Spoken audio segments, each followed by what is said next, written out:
Shalom, shalom, frères et sœurs en Yahshua, c'est El Dionim. J'espère que vous allez bien. Je vais très bien par la grâce du Père Céleste en le Christ. Et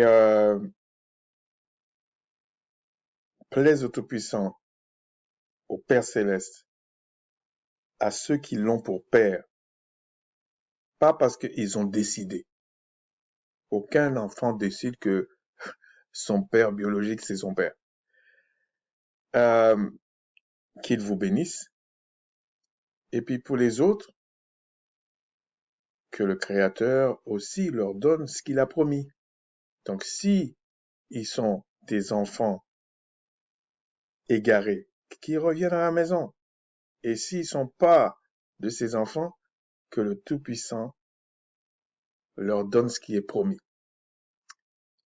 Au nom du Machayakra, du Christ. Alors, et parce que je suis pas plus royaliste que le roi, en fait. Voilà, c'est comme ça. Je ne crois pas que tout le monde, c'est mon frère ou ma sœur, par exemple. Je crois pas à ça. Voilà. Oui, on peut être un frère ou une sœur humaine, un frère ou une sœur de peau, voilà, voilà. Mais sur le plan de l'esprit, là, non. Ça peut choquer certains, mais c'est comme ça. Je ne suis pas euh, universaliste dans ce sens. Voilà. Donc, aujourd'hui, on va parler de quelque chose que souvent les chrétiens aiment beaucoup. Et ils pensent que c'est ça, et euh, ils sont toujours dans une petite guéguerre avec les musulmans, tout ça, alors qu'en fait, pour moi, les deux sont dans le même camp. C'est celui qui m'a vu, a vu le Père.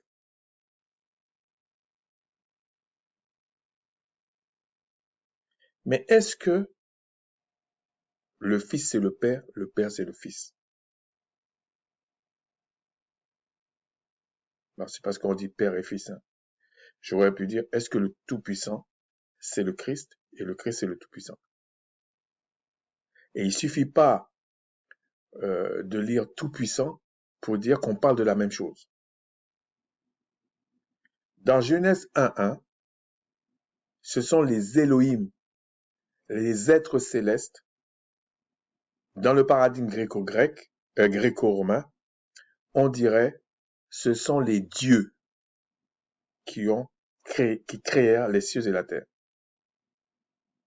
On pourrait dire qu'ils sont des créateurs ou qu'ils sont des tout-puissants. Donc ça dépend dans quel contexte on parle. Et ça, c'est le paradigme hébraïque. Et si on va dans le paradigme grec, il suffit pas de mettre Dieu pour dire qu'on parle des mêmes choses. C'est un terme générique. Et Zeus qui a donné Dieu, en latin, c'était même pas lui le plus haut dans la hiérarchie. Donc quand on dit Dieu, on parle d'une généralité. Un être céleste, et c'est la moindre des choses. D'ailleurs, c'est pour ça que je ne comprends pas tellement pourquoi les chrétiens reviennent toujours sur ça. Le Christ, on veut nier la divinité du Christ. Et il faut déjà qu'ils définissent qu'est-ce que c'est l'étymologie du mot divinité. Ça vient de Dieu. C'est-à-dire que tous les êtres célestes sont divins.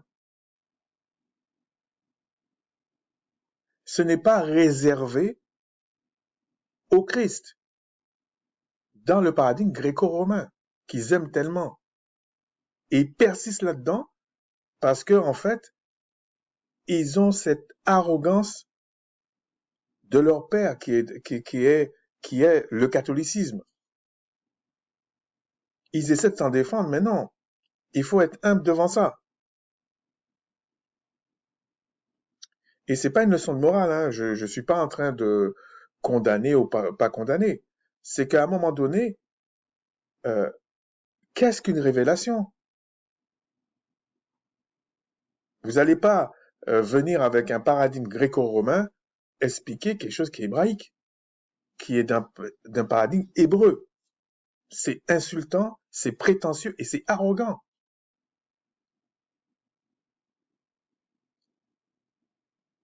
On reviendra sur...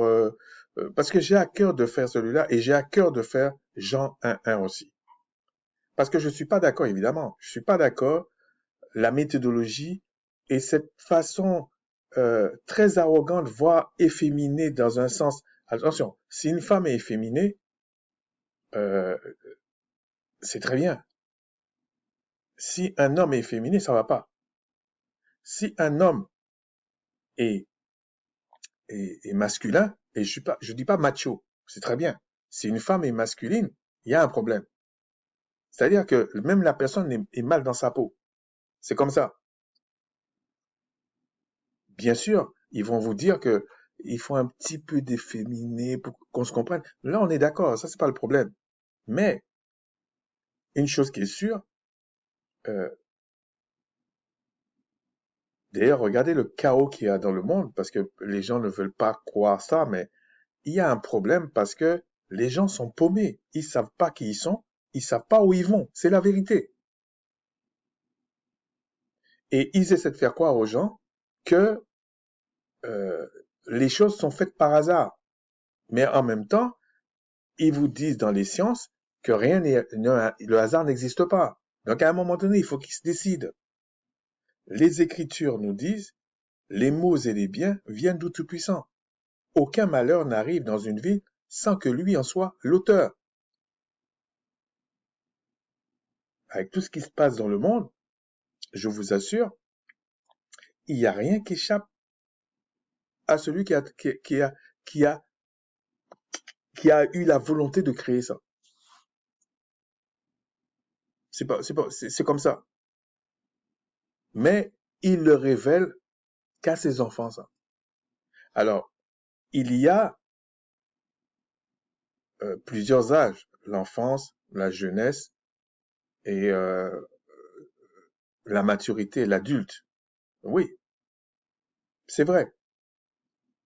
Mais pour vous expliquer un peu comment ça fonctionne, on va parler de certains principes avant d'attaquer proprement dit le texte. Le Tout-Puissant n'a pas ce qu'on appelle un corps. Il n'a pas ce qu'on appelle une âme. Écoutez bien. Et dans cet univers, il y a le oui et le non. Dans le oui, c'est là que vous trouvez le Christ, l'héritier, son fils, avec une âme. Ça a son importance, avec une âme. Parce que c'est l'âme qu'on peut juger. Et le, donc, quand on dit le fils, c'est qu'il l'a, le Tout-Puissant l'a engendré. Alors que dans le nom, il a créé. Vous comprenez? Il a créé. Et il utilise les deux. Le Tout-Puissant même utilise les deux. Le non ne peut rien faire sans son esprit. Le oui ne peut rien faire sans son esprit. C'est ce que l'apôtre Paul a appelé le oui et le non. C'est ce que dans les Écritures, on dit, euh, le Père a mis toute son affection dans le Christ, dans le oui,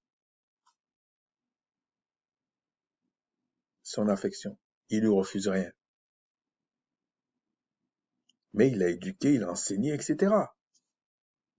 Un peu comme on prend deux familles, bon, c'est une illustration, hein. On prend deux familles, des parents à peu près qui sont équilibrés, on va dire pas à peu près, qui sont équilibrés, qui a un enfant. L'enfant, quand il est petit, ben, il grandit, et quand il rentre dans le monde adulte, il est à peu près équilibré. Maintenant, vous prenez une famille monoparentale ou des parents qui ont eu des problèmes et tout ça, l'enfant, quand il va grandir, il va être enseigné de certaines choses ou pas. Quand il va rentrer dans la vie active, on va dire comme ça, adulte, il va répéter les schémas de ses parents, à moins qu'il y ait un miracle. Eh ben, le Créateur il va utiliser les deux personnes-là pour que son plan avance. Donc, ceux qui sont à lui, il va leur expliquer. Ceux qui ne sont pas à lui, il va envoyer des esprits également. Vous qui dites que le Tout-Puissant est amour, oui, mais il faut définir encore ça. D'ailleurs, à ce propos, je ne sais pas si ça se fait toujours, mais chez les chrétiens, ils ont l'impression que les textes de Jean sont très faciles. C'est de l'amour, allez-y. Je vous assure, c'est pas si facile. C'est pas si facile. Donc, ceci étant dit, maintenant, on va parler des principes. Les principes, quelques principes. Lorsque l'homme devient un esprit vivifiant,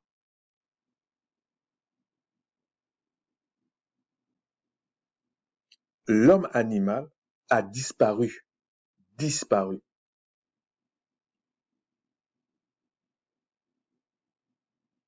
Si vous voulez, lorsque l'homme est une âme vivante et devient un esprit vivifiant, l'homme animal qui avait l'âme vivante a disparu. C'est l'âme qui reste. C'est-à-dire la chair, tout ça là, ça a disparu. C'est un peu comme, bon c'est une image aussi, la chenille qui donne un papillon. L'âme de la chenille, c'est la même âme qu'il y a dans le papillon. Mais vous voyez que la chenille ne s'est pas volée. C'est le papillon qui s'est volé. Et la chenille, le papillon ne peut pas redevenir une chenille. Ça ne l'intéressera plus. Donc il a des capacités en tant que papillon qu'en tant que chenille, il n'a pas. C'est un peu comme ça. Mais c'est la même âme.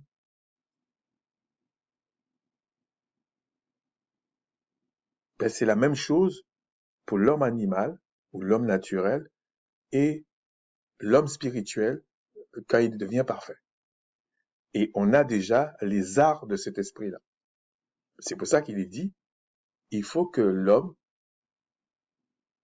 animal naisse de nouveau pour qu'il devienne un homme spirituel. C'est pas un mot. Et la meilleure façon de comprendre que c'est un homme spirituel, c'est qu'il a pour but de devenir un esprit vivifiant.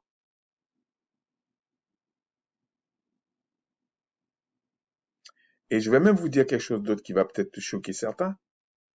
Aucune âme vivante, si on prend un homme, n'est fils du Tout-Puissant. Aucune âme vivante. C'est quand tu deviens un esprit vivifiant ou quand tu as la semence, du Père dans le oui, dans son affection, que tu as la possibilité de devenir un fils.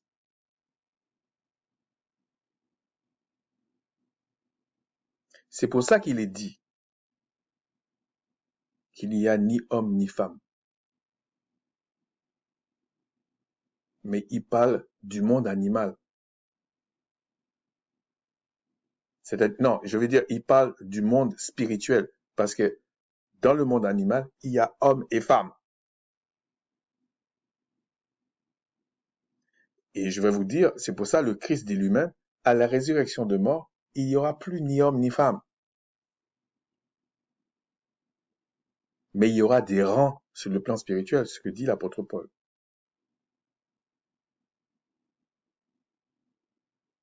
C'est ainsi. Alors, on ne dit pas grand-chose sur clairement les rangs. Quand tu es une femme, c'est quoi, toi, quand tu deviens un esprit vivifiant? À quel niveau tu seras, ni un homme? Mais il y a des rangs, des catégories, si vous voulez. Mais il n'est plus question d'hommes et de femmes dans le monde animal ou dans le monde naturel, enfin animal.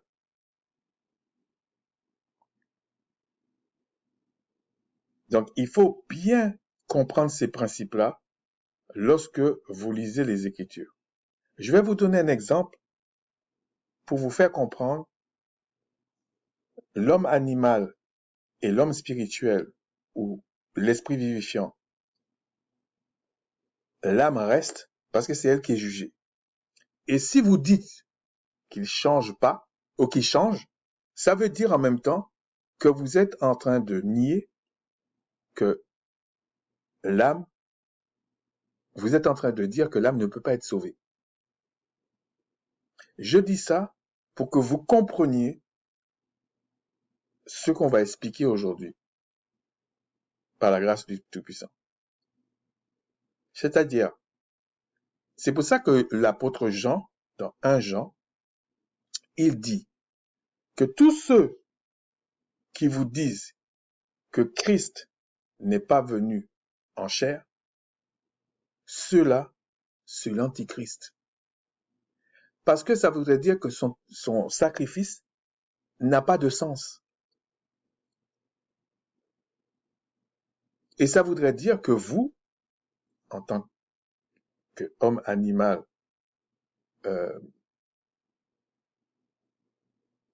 prédestiné au salut, vous ne pouvez pas être sauvé. C'est pour ça qu'il dit ça.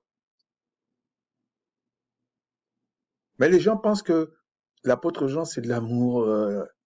Il est très, très incisif et même dur par moments. Mais les gens ne comprennent pas ce genre de passage, surtout les chrétiens. Non, non. Le fait qu'il dit ça, il juge tous ceux qui veulent faire croire que le Christ c'est le Père c'est le Christ, il y a ceci, il y a cela. Il est en train de dire non, c'est le même qui était dans les cieux qui est venu sur la terre. C'est déjà un principe. C'est lui qui a souffert, c'est lui-même, c'est son âme. C'est son âme, c'est toi. C'est comme ton empreinte digitale. C'est ton âme. Mais on n'a rien trouvé à juger. Le Tout-Puissant, il s'est mis comme un juge. Il n'était plus comme un père. Là. Il a regardé. Il a dit non, on ne peut pas le laisser. Parce que ce serait contre mes lois même. C'est pour ça qu'on l'a sorti de là. C'est pour ça qu'on dit que le nom a perdu. Et d'ailleurs, pourquoi on dit que le Créateur est bon, que lui seul est bon? Christ dit le Créateur, lui, c'est lui seul qui est bon en fait. Il dit ça, il parlait pas de lui. Parce que même si il s'est abaissé, c'est pour ça que j'aime pas le terme faiblesse, il s'est abaissé, le Christ, en devenant une âme vivante, il n'est pas, ce que je veux dire par là, c'est qu'il n'est pas, il parlait pas de lui, il parlait pas de son âme. Non, il parlait de celui de son Père, du Créateur. Il dit lui seul est bon. Parce que à la fin, quand il y aura la nouvelle terre et les nouveaux cieux, le nom aura disparu. La mort, le séjour des morts, tout ça, il va disparaître ça. Il va détruire ça. Pour garder que le oui. Il aura que de l'affection. Mais ça demande de l'ordre, ça demande un niveau de civilisation spirituelle très haut, qui n'a rien à voir avec le monde animal, le désordre qui se passe dans ce monde animal. Donc, il faut savoir pourquoi Jean dit ça. Tous ceux qui disent, qui ne disent pas que le Christ est venu en chair. Et quand il dit Christ est venu en chair, il parle du roi, mais il parle de son âme. Un homme ou un être, c'est une âme. C'est d'abord une âme qu'on a mis un corps, soit un corps de chair, soit un corps spirituel. Par exemple, ce que on appelle dans le monde gréco-romain un ange, c'est une âme avec un corps céleste et une mesure d'esprit. Ce qu'on appelle un homme ou une femme, on va dire un homme avec un grand H en général, c'est une âme avec un corps physique ou un corps de chair et une mesure d'esprit. Parce que rien n'existe sans l'esprit, qui est le Tout-Puissant. Christ se distingue de l'esprit parce qu'il vit par la volonté de l'esprit, qui est son Père. Satan ne vit que par la volonté de l'esprit, qui est le Tout-Puissant pour lui. Parce que lui, il n'est pas engendré. C'est pour ça qu'il peut pécher. Alors vous allez me dire, ouais, mais c'est délicat parce que pécher, tout ça, pécher, c'est quelque part, certains vont dire, pécher, c'est quelque part la liberté.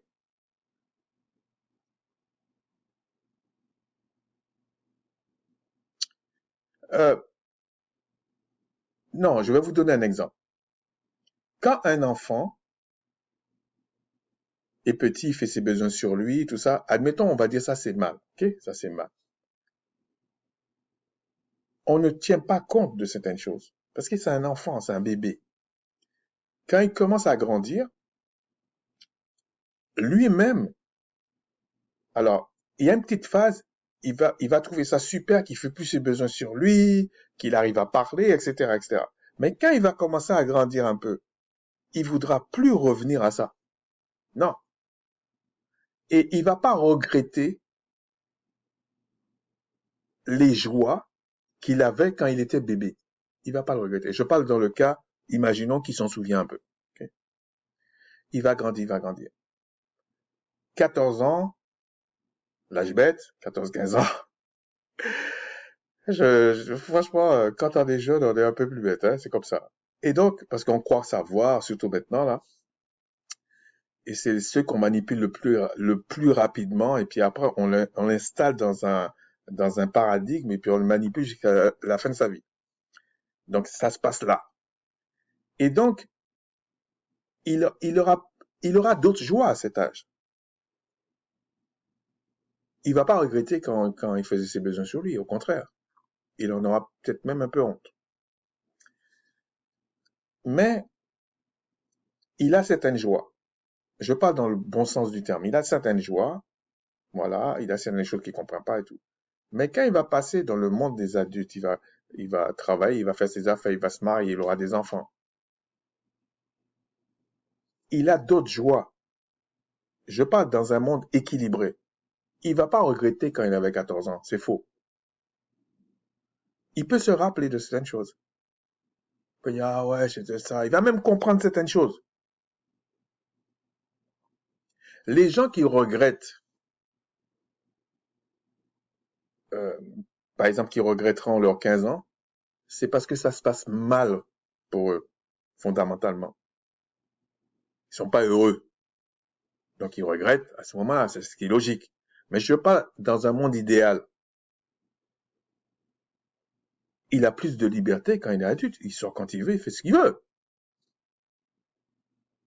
Donc il peut pas regretter quand il avait 15 ans, où il devait demander à son père, à sa mère, il devait... Ah, non, il n'est pas dans cela. Là, maintenant, c'est lui qui décide, c'est lui qui fait des choses. Et d'ailleurs, à ce moment-là, il va peut-être comprendre les difficultés de ses parents. Mais, ce que je veux dire, c'est que dans l'affection du père, même s'il y a des commandements, des ordonnances, des choses comme ça, tu es vraiment libre. Les bénédictions du Créateur, on va dire du Père céleste, ne sont suivies d'aucun chagrin.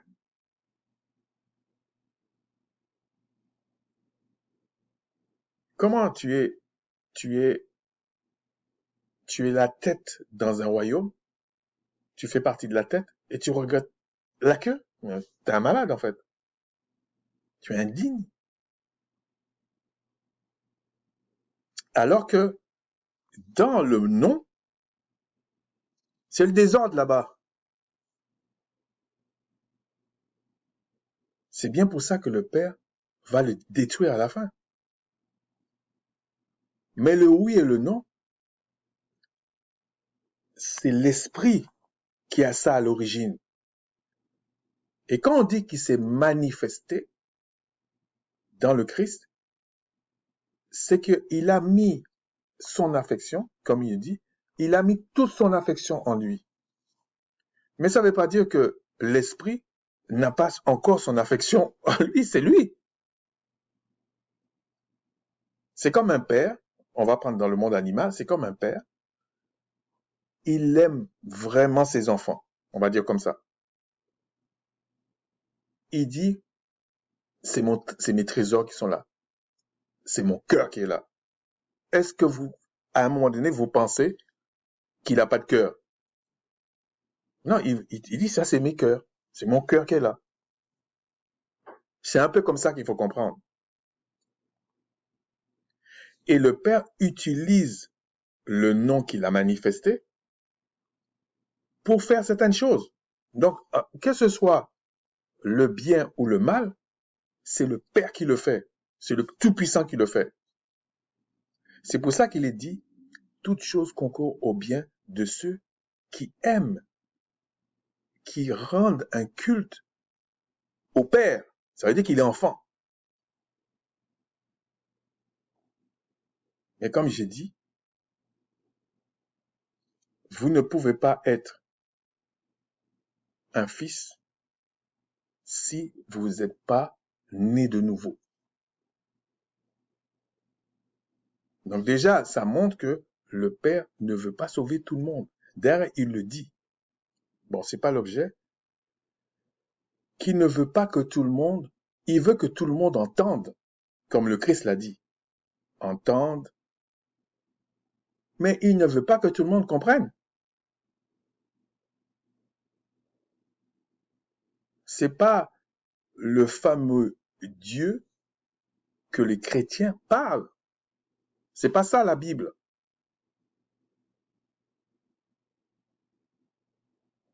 C'est pas ça. Ce que la Bible enseigne, c'est qu'on ne doit pas condamner. Effectivement, parce que ce soit le oui ou le non, c'est le Père qui le fait. Pourquoi on va condamner? Par contre, on peut juger, ça c'est le oui, ah oui, ça c'est bien. Ça c'est le non, ah oui, ça c'est mal. Ça, on peut juger.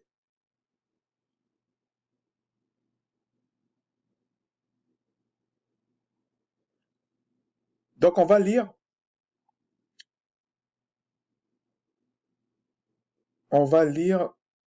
Jean 14, 1 à 14.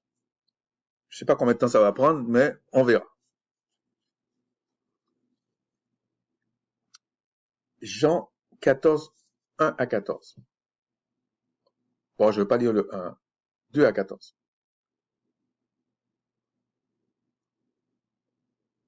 Bon, on peut le lire parce que certains vont croire que je vais... Bon, bref. Que votre cœur ne se trouble pas, ne se trouble point.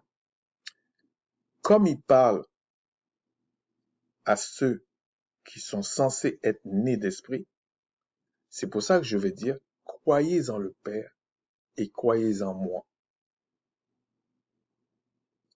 Il ne parle pas ici du monde entier.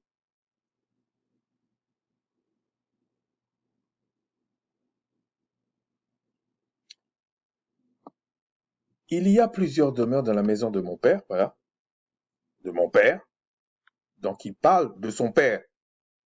S'il dit, c'est pour ça que je vous dis, il faut comprendre les choses dans son ensemble. Comme par exemple, il y a des gens qui disent, oh, je m'en fous de l'histoire, je m'en fous de la culture, je m'en fous de tout ça. Mais ce sont des insensés. Et c'est d'ailleurs, ils lisent les Écritures d'une manière un peu spéciale. Et quand les gens les reprennent sur certaines choses, au lieu de dire, ah oui, c'est ça, Alors, je dis pas que parfois ils ont pas raison, mais euh, on peut pas lire les choses comme si c'était suspendu en l'air et puis on lisait quoi. C'est stupide. Ça c'est ça c'est quand t'as 6 ans tu lis comme ça. Pas quand t'as déjà 25, 30 ans, 40 ans, 50 ans, 80 ans, 100 ans. Il y a un problème. Ok. Il y a plusieurs demeures dans la maison de mon père. Donc, il parlait de le Dieu là, il parlait de son père. Si cela n'était pas, je vous l'aurais dit, je vais vous préparer une place. Ça a son importance. Et puis il dit, lorsque je m'en serai allé, je vous aurai préparé une place, je reviendrai.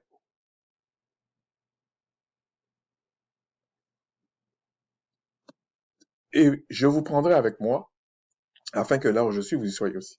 Alors, comme les gens vont dire, quand je me serai allé, je vais vous préparer une place, je reviendrai, ça veut dire qu'il va faire quelque chose, c'est lui le créateur. Mais je vous ai dit, vous prenez dans le paradigme hébraïque, déjà le premier verset de vos Bibles, c'est pas Dieu, c'est Elohim. Et Elohim, c'est un pluriel. C'est pas une question de vouloir entourlouper les gens. Pour le coup, soit les chrétiens ne savent pas ça, soit ce sont des menteurs. Quand je dis menteur, c'est pas que la personne ne peut pas se tromper. C'est quand il insiste. Parce que quand ils insistent comme ça, ils disent que c'est nous qui mentons. Nous aussi, nous aimons la vérité. Ok? Donc, si c'est pas la vérité, c'est un mensonge. Et s'ils veulent faire corps avec le mensonge, ils sont dans le non. On s'en fout. On avance. Donc, dès le premier verset de la Bible, ce sont les Elohim. Et quand on dit le Dieu d'Abraham, d'Isaac et de Jacob, ça a été traduit comme ça, c'est l'Eloah d'Abraham, l'Eloah d'Isaac et l'Eloah de Jacob. C'est ça qu'on dit à Moïse, à Macha.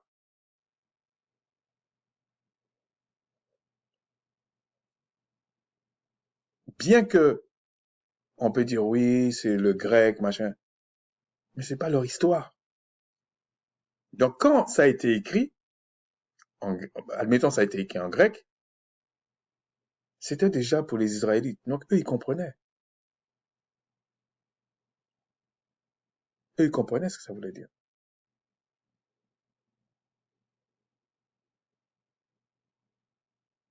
Et même si les gens parlaient, je vous dis, il y avait sûrement des versions hébreux qui circulaient. C'est comme ça. Les fables, là, on s'en fout. Les lettres, c'était comme des coups de téléphone. Vous pensez que dans la vie, il y a un seul coup de téléphone? Non, c'est pas comme ça. Donc, il faut grandir, ok? Alors, ils vont vous dire, oui, mais le Christ a tout créé, on a créé pour lui. Oui, d'accord. Mais si vous lisez Proverbe 8, 22, vous allez comprendre qu'en fait, non. Euh, oui, avant que la terre et les cieux, Christ était déjà engendré.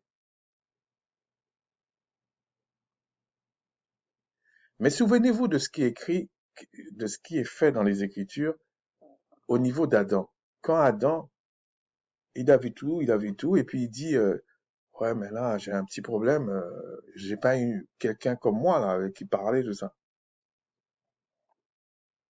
On lui a créé ça. C'est le même principe. On a engendré, le père a engendré son fils, et puis il l'a éduqué, il l'a enseigné, et il lui a fait comprendre qu'il peut créer ça, un univers, à partir de la parole. Il a créé les Elohim, il a créé tout ça, mais lui-même est un Eloah.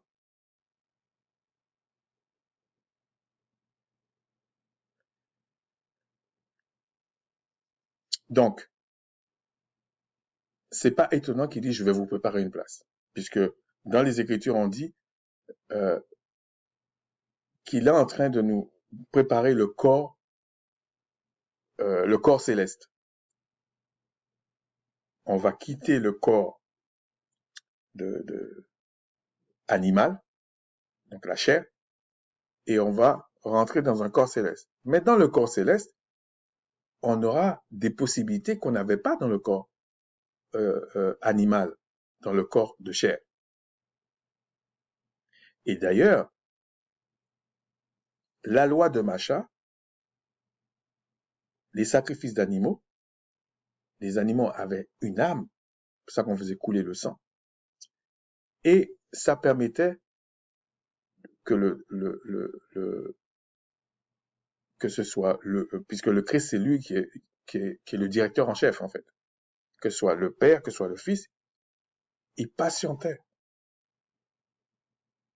Mais ça pouvait régler le problème au niveau de la chair. C'est pour ça qu'on vous dit dans Hébreux 9 que c'était une alliance pour la pureté de la chair. Mais qu'en est-il? On vous a jamais dit que c'était pour la pureté de l'âme. C'est pour ça que Christ devait venir. Et il faut une âme pure pour acheter des âmes pour qu'ils deviennent purs.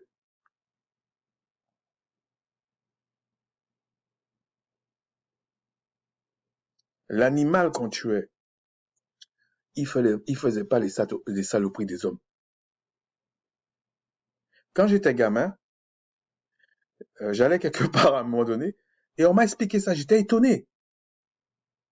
Les animaux, c'était un chien. J'ai vu arriver, il allait pas bien, j'avais peur pour le chien. Quelques jours après, je vois le chien, il va bien. Je dis, mais qu'est-ce qui s'est passé? J'étais gamin. En fait, on m'a expliqué, et après j'ai vu, hein, il a été prendre sa purge lui-même, quelle herbe, je sais pas ce qu'il a fait, et puis il s'est guéri tout seul. Donc monsieur savait comment il fallait se guérir.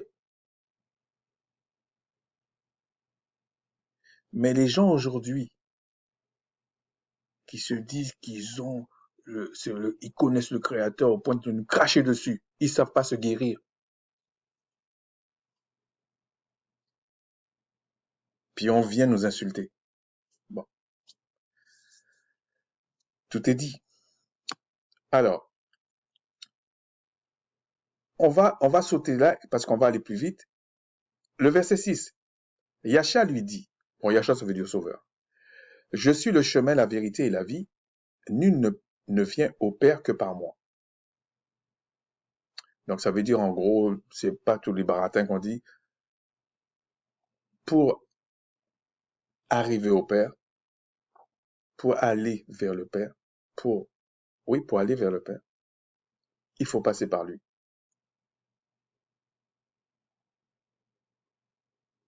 En gros, ça veut dire pour avoir un entretien avec le Père, il faut prendre le rendez-vous par Yahshua. C'est ça, ça veut dire, c'est tout.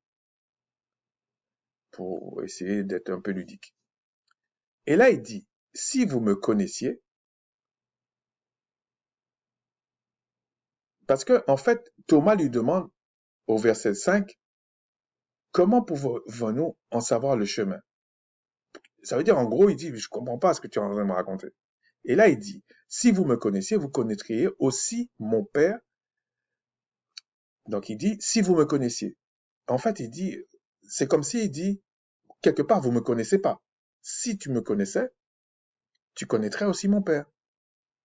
Et là, ensuite, il dit, dès maintenant, et là, il dit mon Père. Hein. Bon. Dès maintenant, vous le connaissez et vous l'avez vu.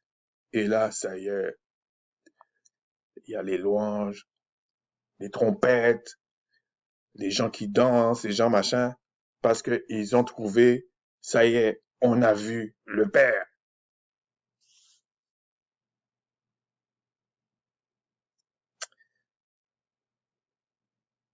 C'est quand même des révélations de pacotille, hein. Faut dire les choses comme elles sont. Donc, on va regarder, parce que les Écritures expliquent beaucoup de choses, en fait. on va regarder qu'est-ce qui est dit après. Philippe lui dit, donc lui il vient, peut-être parce que le Christ parlait avec plusieurs personnes. Seigneur, montre-nous le Père et cela nous suffit. Ça veut dire que Philippe avait bien compris ce que les chrétiens n'ont pas compris. Au moment où il pose la question, c'est pas que Philippe il est bête, parce que Philippe sait que le fait que le Christ dit ça, le Christ n'est pas en train de dire qu'il est le Père. C'est pour ça qu'il pose cette question-là. Et il dit, et cela nous suffit, montre-nous le Père. C'est pas qu'il est bête, comme les chrétiens pensent, ah, mais vous l'avez vu, ça, comment Philippe peut dire encore, il n'a pas vu? Non, c'est que Philippe a compris ce que Christ disait.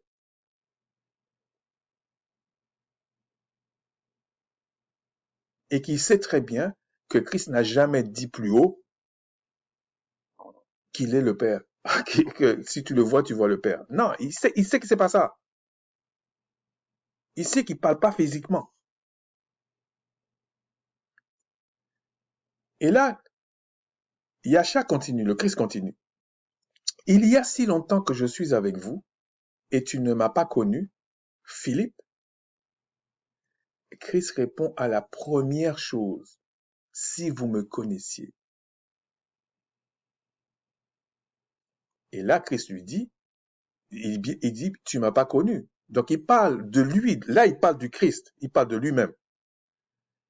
Et après, il dit, celui qui m'a vu a vu le Père. Donc là, il précise, celui qui m'a vu a vu le Père. Comment dis-tu, montre-nous le Père? Et là, il explique. Qu'est-ce qu'il a voulu dire en fait? Qu'est-ce que Yahcha le Christ a voulu dire? Parce qu'il sait très bien que s'il n'explique pas, ni Thomas, ni Philippe va comprendre ce qu'il est en train de dire. Ne crois-tu pas que je suis dans le Père? Ah, ça commence. Et que le Père est en moi?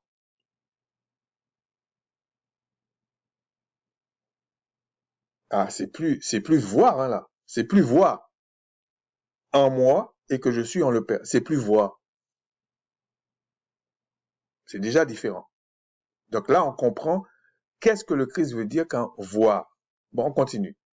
Les paroles que je vous dis, je ne les dis pas de moi-même. Là, il parle des paroles. Le Père qui demeure en moi, c'est lui qui fait les œuvres. Donc, au niveau de la parole, ce que Christ est en train de dire, il dit non, c'est les paroles de mon Père. Il ne parle pas du physique. Exactement comme un prophète sous l'ancienne alliance, quand il allait voir un roi ou quelqu'un, quand il parlait, il dit l'Éternel dit, le Tout-Puissant dit, le Créateur dit.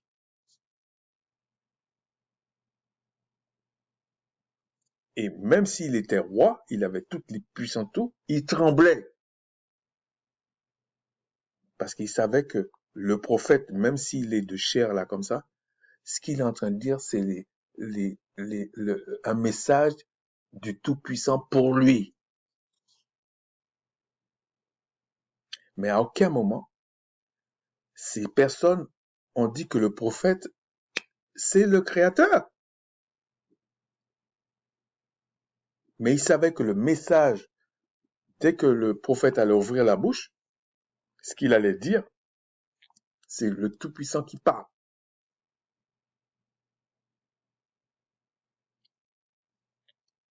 Mais il va plus loin, il dit, c'est lui qui fait les œuvres. Mais la seule œuvre qu'il a parlé là pour l'instant, c'est les paroles. Faut pas aller trop vite. On continue. Croyez-moi, je suis dans le Père et le Père est en moi. Croyez du moins à cause de ses œuvres. Là maintenant, il élargit. Là, on comprend qu'il veut dire les œuvres que je fais en fait. Il parle en général. Donc, il dit, à travers les œuvres que je fais, vous comprenez qui est le Père. C'est une façon de voir le Père.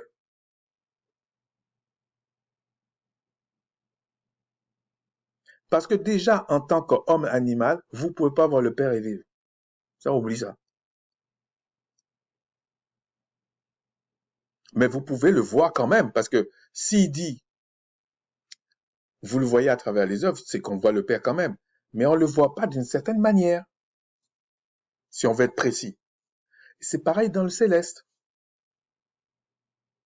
C'est pour ça que je dis que même le Christ, dans sa gloire, ne peut pas voir le Père complètement. C'est impossible. Déjà, le Père, c'est le oui et le non. Christ, c'est le oui seulement.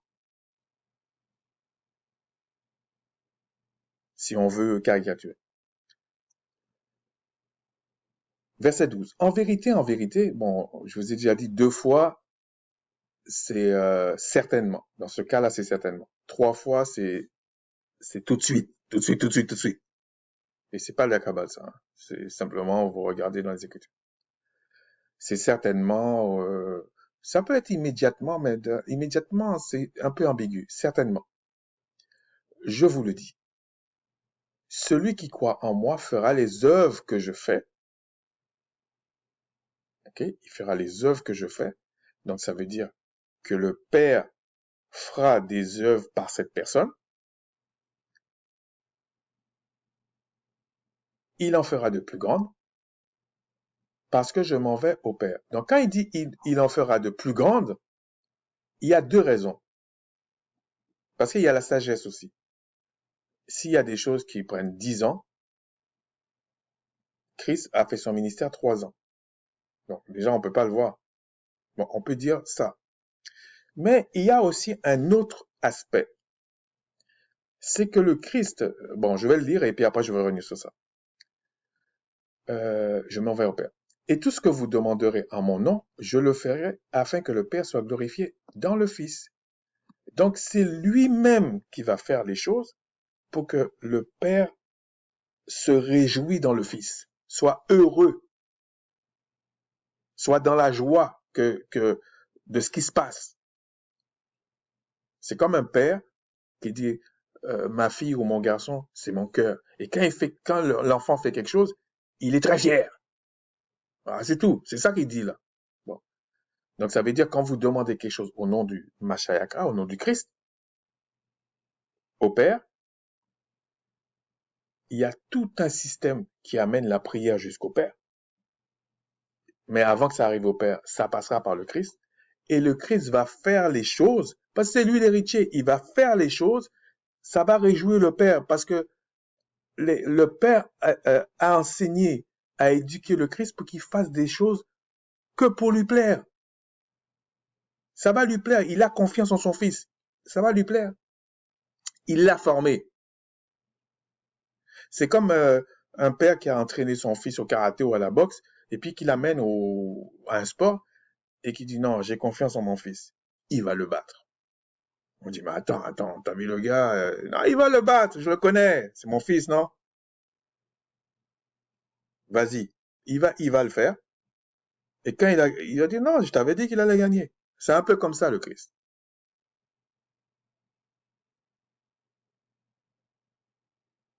Quand le Père a envoyé le Christ sur la terre et qu'il est pendu au bois, le Père, lui, c'était sûr et certain, son fils allait vaincre. Son fils n'allait pas flancher.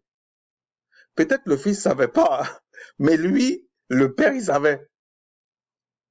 Voilà. Si vous demandez quelque chose en mon nom, je le ferai. C'est-à-dire que si on demande quelque chose au nom du Christ, c'est le Christ qui va le faire. Parce que le Père, si vous voulez, je sais pas comment dire, le Père l'a mis à la tête de l'univers. Donc, si tu demandes quelque chose au Père, il va dire non, vois ça avec mon fils. Mais il n'y a rien qui vous dit que le Père n'a pas créé d'autres univers. Il a légué celui-là à son fils. Il est l'héritier. Voilà. C'est comme ça. Et si le Christ, puisque c'est une question de race, D'ailleurs, c'est pour ça qu'il est venu en fils de l'homme. C'est pour ça qu'on le voit dans les visions en fils de l'homme. Mais fils de l'homme animal, c'est une image de ce qui se passe dans les cieux.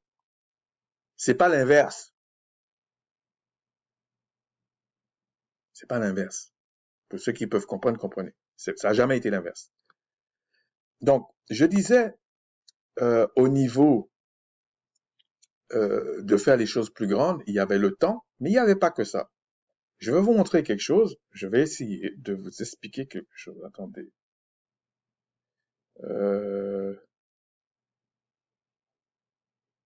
Non, d'abord, je vais vous expliquer une première chose.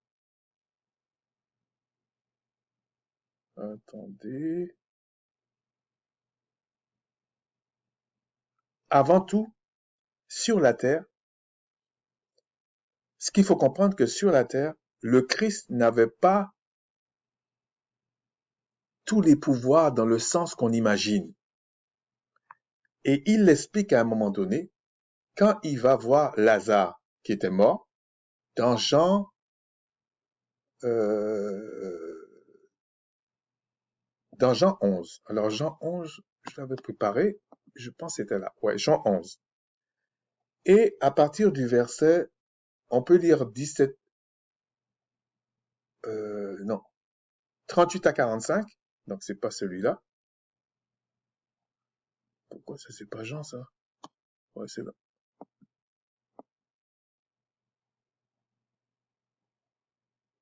Ouais, 38 à 45, mais on va lire, on va aller plus vite, on va lire le verset 42. Voilà ce qu'il est dit. Parce que Christ a osé parler à voix haute. Pour moi, je savais que tu m'exauces toujours. Donc, il parle à son Père, au Tout-Puissant. Mais j'ai parlé à cause de la foule qui m'entoure, afin qu'il croie que c'est toi qui m'as envoyé. Et après, il criera d'une voix forte, etc., etc. En fait, il a fait ça.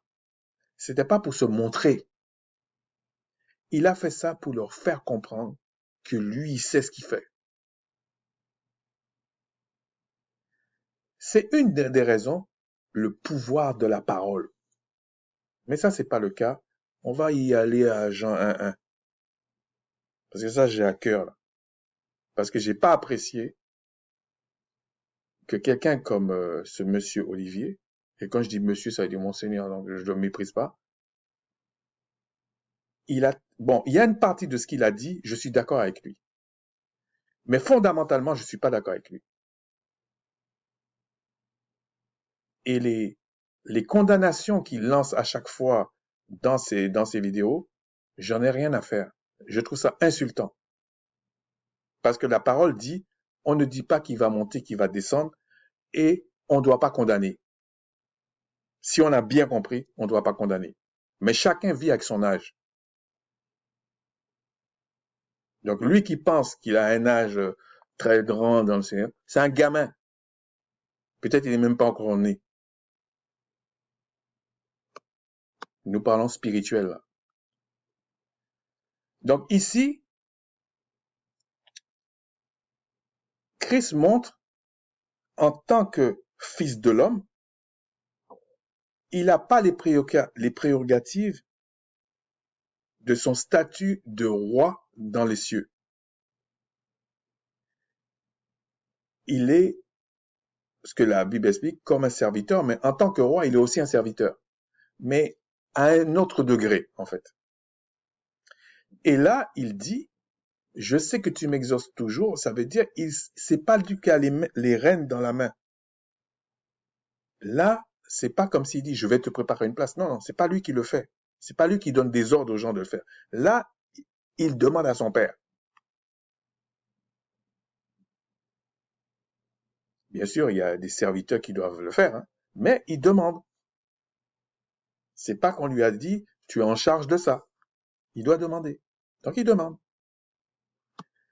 Et là, ça montre que c'est pour ça que Christ dit, tu feras, il est plus avantageux pour vous que je m'en aille, que j'aille reprendre ma place, en fait. Quand il dit au Père, c'est ça qu'il dit, en fait. Et vous allez voir pourquoi. il le précise aussi, et là aussi, c'est un peu différent. C'est pour ça qu'il ne faut pas prendre les choses n'importe comment. On va aller dans Matthieu 11, 25 à 30.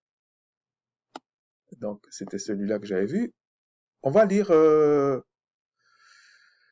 bon, on va pas tout lire, hein. 25, 30.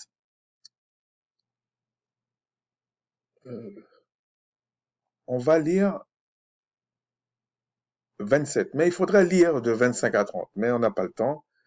Alors, toutes choses m'ont été données par mon Père, 27, Matthieu 11, 27, et personne ne connaît le Fils si ce n'est le Père, et personne non plus ne connaît le Père si ce n'est le Fils et celui à qui le Fils veut le révéler. Et ici, il n'est pas encore ressuscité des morts. Pourtant, il dit à Thomas et à Philippe, il leur explique qui il est et qui est le Père. Mais là, ici, il parle à la foule. Il ne veut pas que tout le monde le connaisse. Parce qu'il dit, je le révèle à qui je veux. Vous croyez que la foule qui était là, ce qu'on a lu dans Jean, c'est ce qu'ils comprenaient? Déjà, Philippe et Thomas comprenaient pas. Vous croyez qu'ils comprennent? Ils comprennent pas, en fait. Mais Christ, c'était pas son problème. Et ici, il dit toutes choses m'ont été données. On peut croire que c'est contradictoire. Mais en fait, c'est pas dans ce sens qu'il dit ici toutes choses m'ont été données. Là, c'était pour sa mission sur la terre. Il dit ça m'a été donné. Ça m'a été donné que je peux prier le Père, que je peux vous dire ça, que je peux faire ça. Mais c'est pas le même qu'on va voir dans attendez,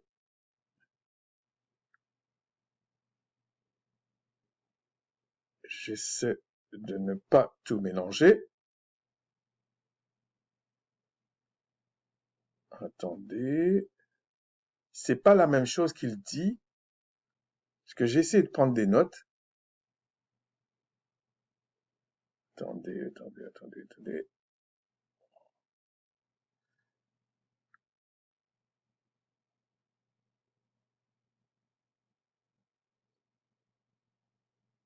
Ah, ok, c'est ici. Quand il dit dans Matthieu 28, je pense que c'est Matthieu 28, ouais, Matthieu 28, il dit au verset 18, 28, 18, bon, il faudra tout lire, mais bon. Yacha s'étant approché, leur parla ainsi. Là, il est ressuscité des morts. Tout pouvoir m'a été donné dans le ciel et sur la terre. Il parle pas de la même chose. Là, il dit tout pouvoir m'a été donné. Il précise dans le ciel et sur la terre. Et ici, si ma mémoire est bonne, il dit tout pouvoir m'a été donné par mon Père. Il n'a pas dit dans le ciel. Pour les gens qui pensent qu'il ne faut pas faire attention, et ce serait même bien d'aller voir en grec. Mais on n'aura pas le temps, ça va être beaucoup trop long. Donc, Yacha s'est approché, leur parla ainsi. Tout pouvoir m'a été donné dans le ciel et sur la terre. On va voir dans d'autres textes que c'est même sous la terre. Allez, faites de toutes les nations des disciples en les baptisant, etc., etc. Mais ici, nation, vous faites une recherche. Nation, il faut pas lire les Écritures pour les gens qui aiment pas voir la culture, l'histoire et tout ça. Il ne faut pas lire un texte ancien avec un paradigme dit moderne. Une nation, ce n'est peut-être pas ce qu'est une nation aujourd'hui.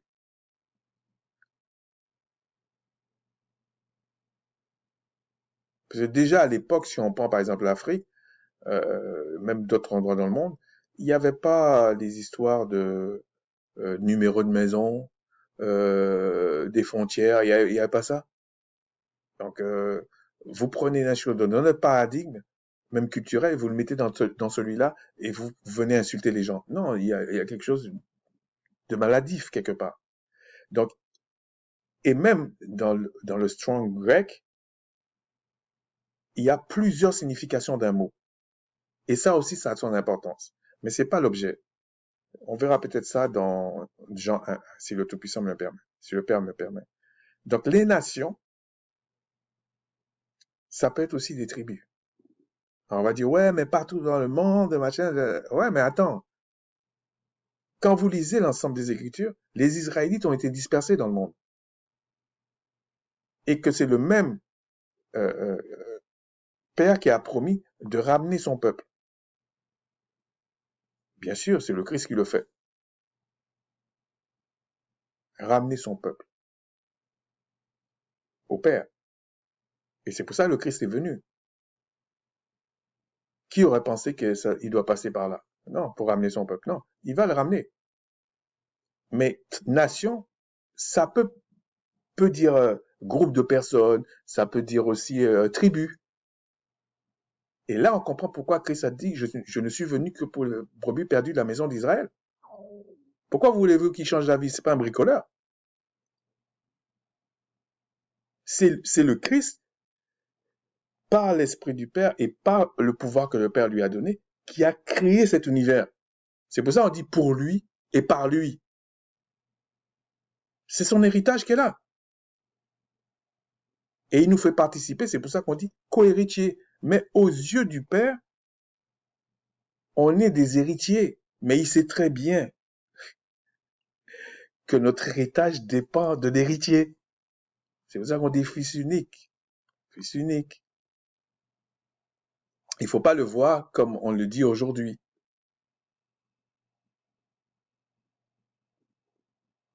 On peut dire unique, on peut dire un fils unique, c'est-à-dire ça peut être un fils exceptionnel, un fils spécial, ça peut être beaucoup de choses.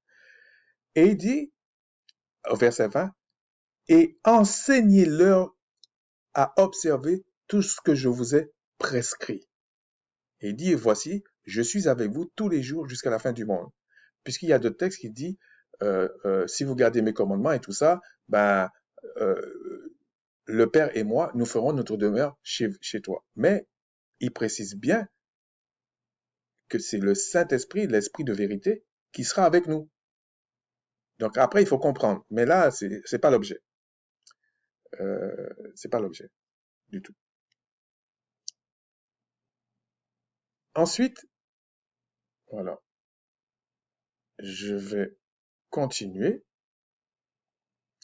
Donc ici, ce que je voulais dire, c'est que, et même quand on lit Marc donne encore une précision. Marc 19. Le Seigneur, après avoir parlé, fut enlevé au ciel et 16-19, hein, Marc 16-19, et s'assit à la droite du Père, en fait. Parce que c'est le Fils qui parle, du Père. Et ils s'en allèrent prêcher partout, et le Seigneur travaillait avec eux et confirmait la parole par les miracles qui les accompagnaient. D'ailleurs, à ce propos, aujourd'hui, ou dans les siècles passés, je vais vous montrer comment un paradigme peut vous fausser la réalité. Vous prenez, on dit chrétien aujourd'hui, et on vous dit, en fait, ça voulait dire petit Christ. Ça n'existe pas, en fait. Je vous dis, ça n'existe pas. Pour ceux qui sont honnêtes, comprenez, ça n'existe pas. On dit Christ parce que ça veut dire oint en grec. On dit Mashiach parce que ça veut dire oint en hébreu. Les rois en Israël étaient tous des Mashiach ou des Mashayakra ou des Messies. Et c'est pour ça qu'ils symbolisaient ça avec l'huile, qui est une image de quelque chose qui est vrai. Nous disons ce que nous savons.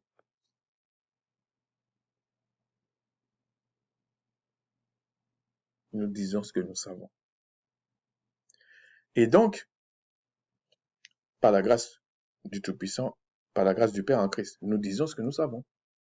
Prenez-le comme vous voulez pour certains. Donc, le fait qu'on dit le Christ, c'est parce que il était particulier, c'est vrai. Spécial, on va dire. Unique. C'est comme si on disait le fils spécial. Le fils unique, c'est le fils spécial. C'est pas forcément qu'il est le seul. Mais tous les apôtres étaient des rois. Tous les disciples de l'église primitive étaient des rois.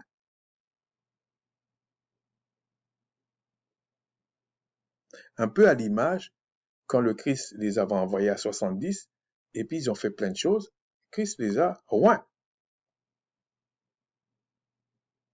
C'est pour ça qu'il est dit, le Père, le Père est le chef du Christ. Donc c'est le Père qui oint le Christ, qui oint le Fils. On vous dit que le Fils, le Christ, Mashiach, est le chef de l'homme.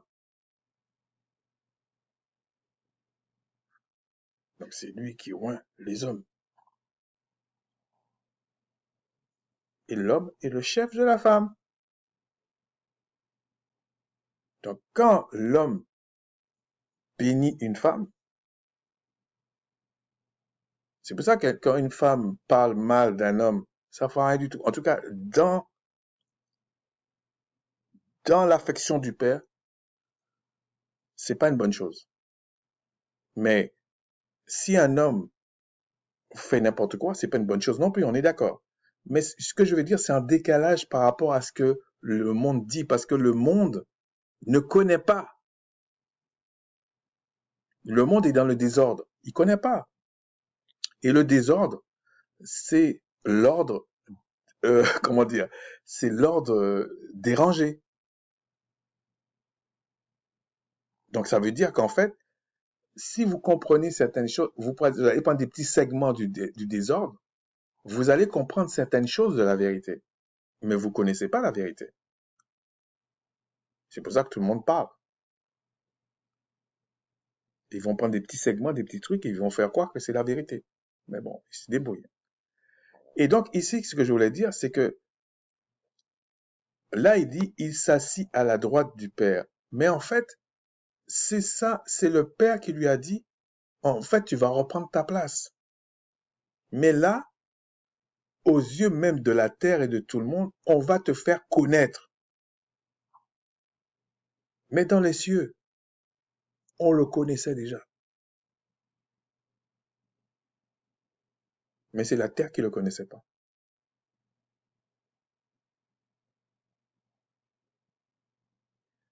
Je peux même dire que les prophètes le connaissaient.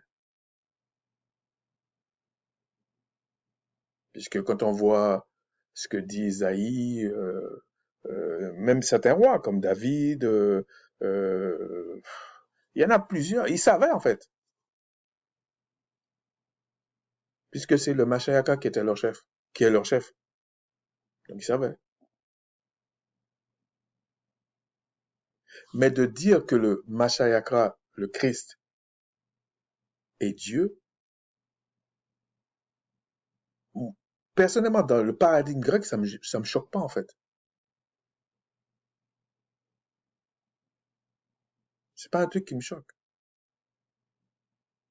Mais quand on dit le Père est le chef du Christ, le Christ est le chef de l'homme, de la femme, et l'homme et de la femme, on parle pour ceux qui sont nés d'esprit. Pour les gens du monde là, le Christ n'est pas leur chef. Le Christ est au-dessus d'eux, mais le Christ n'est pas leur chef. Parce que dans chef, il y a responsabilité, il y a quand on dit, quand on compare l'homme et la femme, et on dit l'homme est le chef de la femme, il y a du respect, il y a de l'amour, il y a, on se, comment dire, il y a, oui, du respect, de la responsabilité. on n'a pas l'intention de détruire sa femme. Alors que le père, là, il a l'intention de détruire le nom, la mort, tous ces jeux-là. Il a l'intention de détruire ça. C'est pour ça que dans les nouveaux cieux et la nouvelle terre, ils seront plus là, ni dans les cieux, ni sur la terre. Parce que dans chef, il y a la notion, si on prend un homme et une femme, il y a la notion de mari. Et dans le mariage, il y a la notion de fonder un foyer. Et quand vous fondez un foyer, vous n'allez pas fonder quelque chose que vous allez regretter. Non? Donc, il y a toute une responsabilité. Donc, quand on dit chef, c'est pas dans le sens chef avec un fouet qui va détruire les gens parce que non, non, c'est pas ça. Dans le mot chef ici, quand on prend ça, c'est qu'il y a la notion d'amour. Quand on dit le père est le chef de son fils, il veut pas le tuer. Il a même fait de lui son héritier. Il lui a tout donné. Il lui a tout appris. Et vu la stature qu'il a, ça m'étonne, ça me gêne pas. En fait, je comprends pourquoi dans le paradigme grec aujourd'hui, on dit que Christ est Dieu.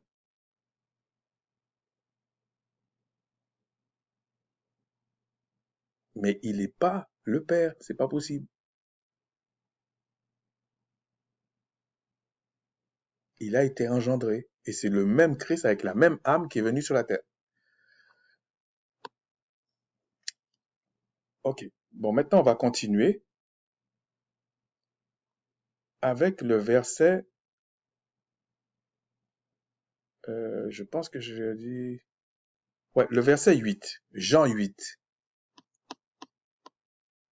Alors, je sais pas où je l'ai mis. Euh, ouais, c'est là. Donc, dans Jean 8, voilà ce qu'il est dit. Dans Jean 8, 17 à 19, on va lire le verset 19. On va tout lire. Hein. Ils lui dirent, où est ton père? Yacha leur répondit, vous ne connaissez ni moi, ni mon père. Si vous me connaissiez, vous connaîtriez aussi mon père. Il dit la même chose qu'il a dit à Thomas et à Philippe. Enfin, on les a cités, mais il y avait peut-être d'autres personnes. Il dit la même chose à la foule. Enfin, à ces personnes-là. Il leur dit la même chose.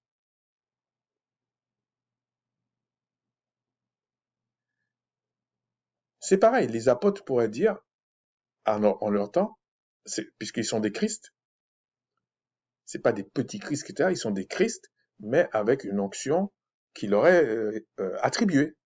Mais Christ, ça veut dire onction, oint, hein, qui sont oints. Les apôtres auraient pu dire, mais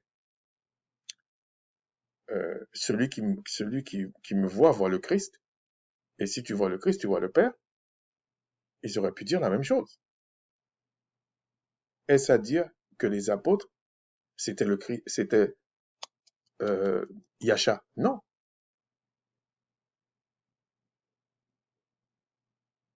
Est-ce à dire que les apôtres étaient le Père? Non. Et ça gêne personne, ça. Ce que disent les musulmans sur Allah, je vous ai déjà montré que c'est faux. Et vous voyez, et les deux sont belliqueux. Que tu prennes les chrétiens, ben, quand je dis les chrétiens, leur doctrine, et les musulmans, ils sont tous les deux belliqueux. J'ai rencontré des musulmans qui sont pas comme ça, hein, mais beaucoup sont belliqueux. Surtout quand ils te voient mélanoderme, ils pensent que toi, tu dois absolument, parce qu'il y a une question de racisme, il y a une arrogance, ils pensent que toi, t'es bête et que toi, tu dois venir remplir les bancs de chez lui. Mais par la grâce du Père au nom du Christ, ça va changer. Parce que le Allah c'est un diminutif de Allah Yama, Elohim. C'est comme si, en fait, eux, ils ont gardé dans une langue, on va dire dans une langue sémite, alors qu'ils sont pas sémites pour la plupart. Mais ils ont gardé ça, ça a fait Allah. C'est comme si on disait Elohim, El. Mais même Allah dans la langue sémite ne veut pas dire simplement la diminution de Alayama, Alahayama. Ça veut dire aussi vers haut, ça veut dire d'autres choses. Donc si vous n'allez pas dans l'hébreu, dans les langues sémites, vous ne pouvez pas comprendre ça. C'est ce que je reproche à des personnes comme Armando, Monsieur Armando, ou même à des gens comme Monsieur Olivier et d'autres. Parce qu'ils refusent d'aller chercher ça. Mais peut-être parce que ça ne leur est pas donné. Mais s'ils sont appelés au salut, je suis convaincu que le Mashiach, le Christ, va leur expliquer ça. Sinon, ils se débrouillent. Ça va les éviter de venir avec une certaine arrogance. Des fois un peu camouflé, mais c'est là. Hein? Ah oui, il y a aussi un autre passage. Et puis, je vais voir... ok, j'ai encore peut-être 2 textes là. Peut-être 3, je sais pas. Ouais, il y a quand même trop de choses. Dans Hébreu 13, auquel des anges, Hébreu 1,13, auquel des anges a-t-il jamais dit assieds-toi à ma droite? Donc on voit que c'est le Père qui lui dit assieds-toi à ma droite. Et à ma droite, c'est comme on dit, telle personne, c'est mon bras droit. Mais pourtant, t'as tes 2 bras. Hein? C'est une expression. Jusqu'à ce que je fasse de tes ennemis ton marchepied. Donc quand il dit jusqu'à ce que je fasse, ça veut dire que je vais mettre à ta disposition la puissance de mon esprit. Parce qu'en fait, rien n'existe, rien ne peut vivre sans l'esprit, sans le Tout-Puissant. C'est pour ça que je vous disais, même le diable, il ne peut pas vivre sans le Tout-Puissant, sans l'esprit. C'est pas possible.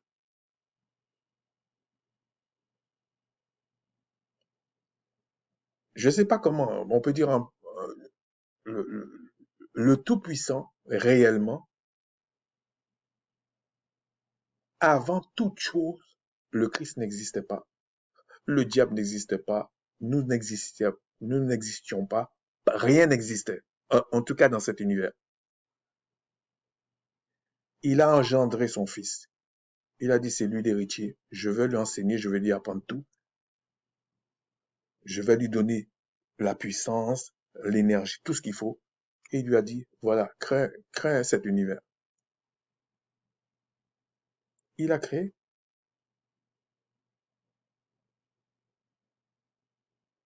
Il a tout créé. Les Elohim, le diable, tout, il a tout créé. Mais le Père lui a expliqué. Mais pour créer le nom, il fallait que le Père lui donne le pouvoir de le faire.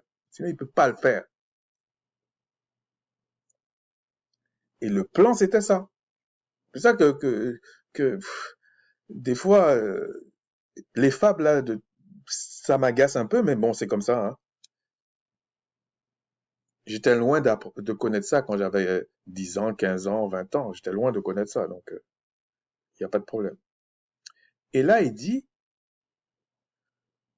ne sont-ils pas tous des esprits au service, au service du Père, du Tout-Puissant, envoyés pour exercer un ministère en faveur de ceux qui doivent hériter le salut?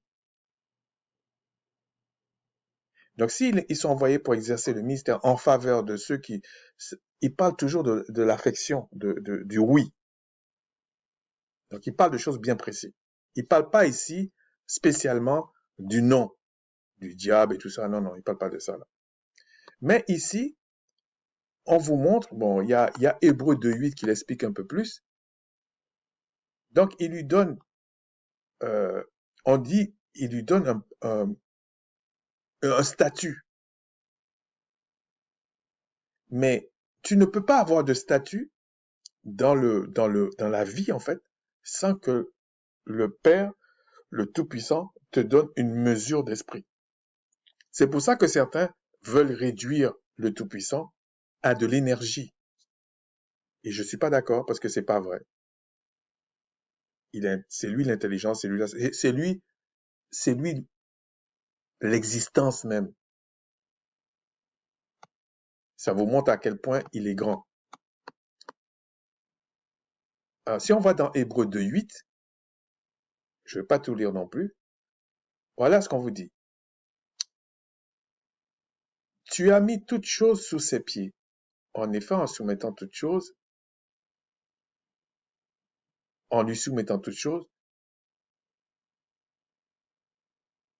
le Père n'a rien laissé qui ne lui fût soumis. Cependant, nous ne voyons pas encore maintenant que toutes choses lui soient soumises. Parce qu'il y a la sagesse dans ça. Ça peut prendre, parce qu'un jour c'est comme 1000 ans, mais on le voit déjà, on le sait déjà.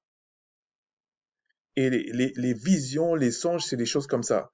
Par exemple, tu peux avoir une vision et un songe qui t'explique quelque chose.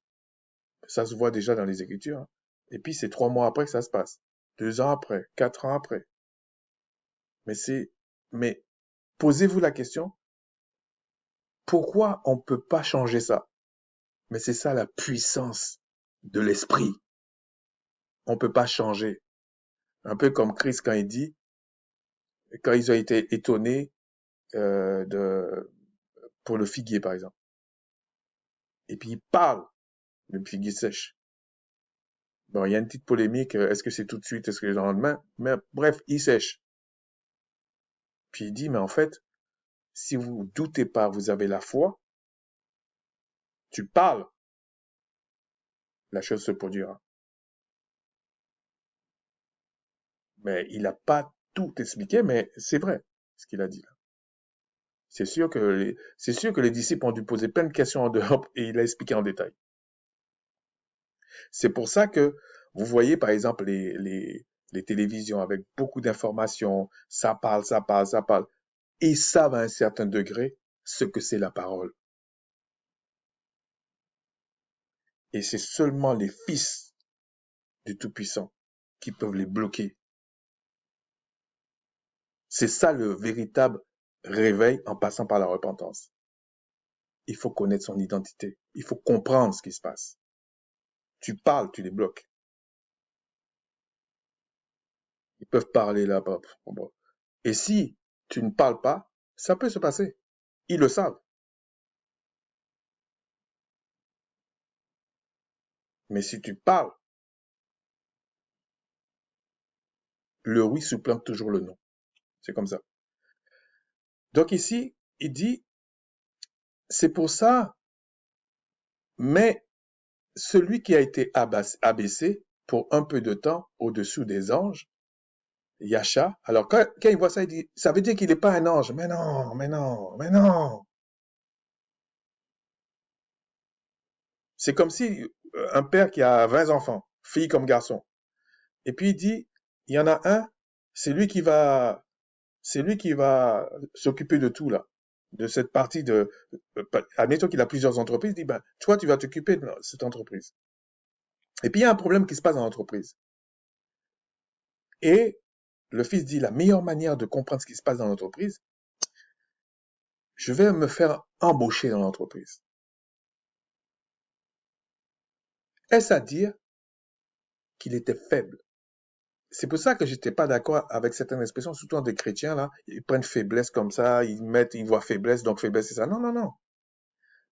Il s'est abaissé. C'est pas qu'il était faible. Faible, c'est quand tu subis. Oui, j'ai fait ça par faiblesse, pardonne-moi, Seigneur, machin. Ok, ok. Mais lui, c'est pas ce qu'il a fait. Il s'est abaissé.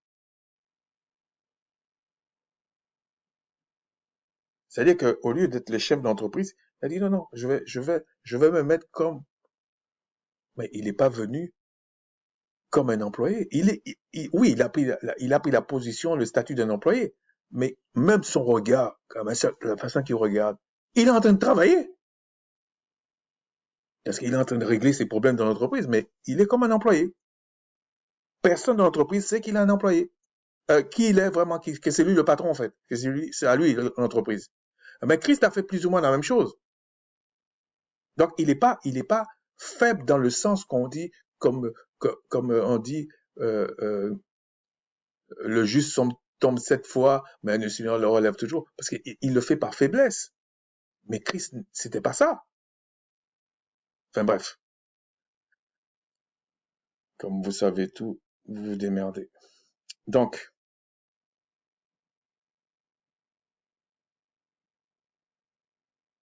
j'ai dit ça, j'ai dit ça. Maintenant, on va aller dans Philippiens 2:11, et on va lire le verset 9.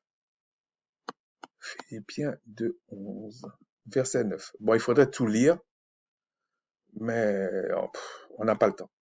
Verset 9.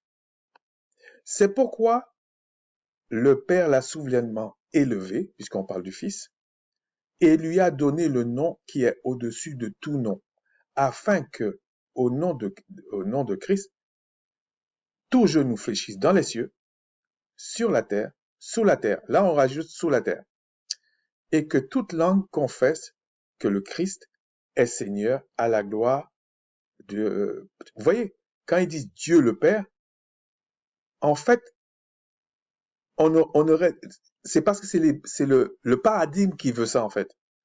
Mais ce serait à la gloire de l'Esprit, à la gloire de son Père.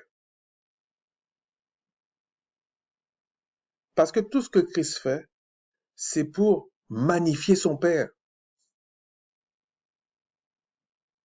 Les gens qui aiment leurs parents, ils comprennent ce que ça veut dire. Les gens qui n'aiment pas leurs parents, ils ne comprennent pas. Et on dit il a souverainement élevé, ça veut dire de son propre chef. C'est lui qui a décidé.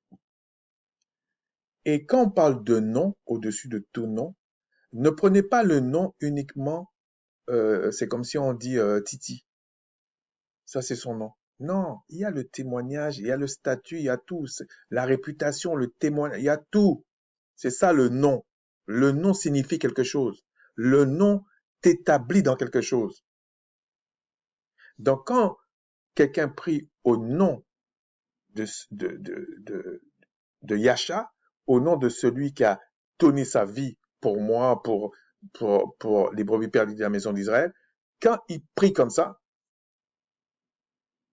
la prière passe. C'est-à-dire que les messagers qui doivent prendre la prière pour l'amener, ainsi de suite, ils le font. Ils savent ce que ça veut dire. Mais si c'est quelqu'un d'autre, un peu, il y a une histoire comme ça, il y en a un qui a voulu chasser un démon, et le démon lui a dit, moi je te connais pas. Ça marchera pas. C'est-à-dire que si tu n'es pas un enfant, un fils du Tout-Puissant en devenir, ça veut dire qu'il n'a pas la semence du Christ, tu pries au nom du Christ, ça va pas faire ce que tu veux. C'est pour ça qu'il y a des gens, ils prient, et puis c'est au petit bonheur de la chance que ça marche. Non, non, non, non. On va prendre maintenant, on va finir avec Matthieu 26, 28 à 45. On va finir là-dessus. Et on va regarder deux choses. Le verset 38, par exemple. Donc, Matthieu 26, 38. Il leur dit alors, mon âme est triste jusqu'à la mort, restez ici et veillez sur moi. Ce qui est intéressant, c'est qu'il dit mon âme. Donc, c'est vraiment le Christ lui-même qui est triste. Ce qui ne peut pas, il peut pas avoir de tristesse quand il est dans les cieux. De même qu'on ne mange pas quand on est dans les cieux. On dort pas. Les esprits vivifiants ne font pas ça.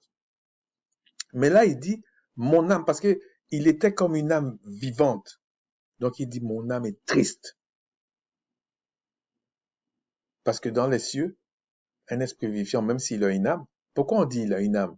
Parce que le Christ et les enfants et ses frères euh, euh, qui sont sauvés, c'est eux qui vont juger le nom, qui vont juger les anges et tout ça. Ça, c'est le nom. C'est eux qui vont le juger. Ils vont juger quoi? En fonction de leurs œuvres. Et qu'est-ce qui pratique les œuvres? C'est l'âme. Donc le péché a une incidence sur l'âme.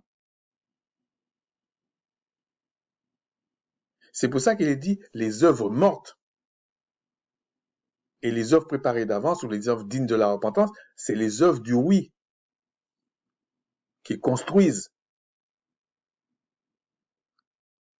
qui émanent d'enfants qui ont reçu l'affection de leur père.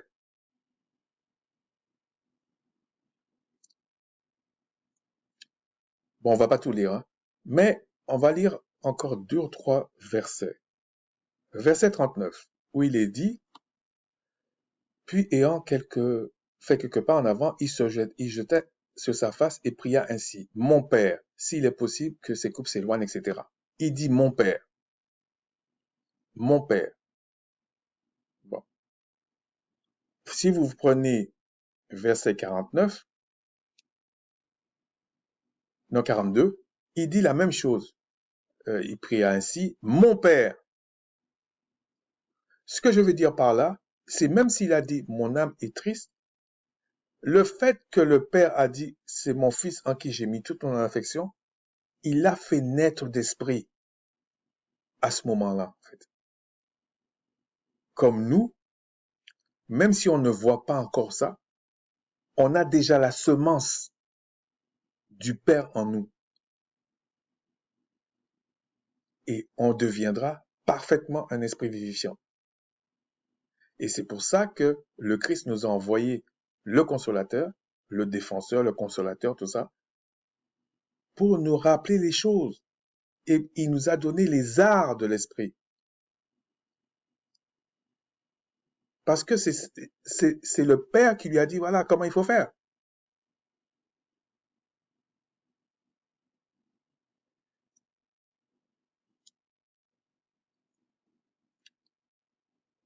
Si on va maintenant,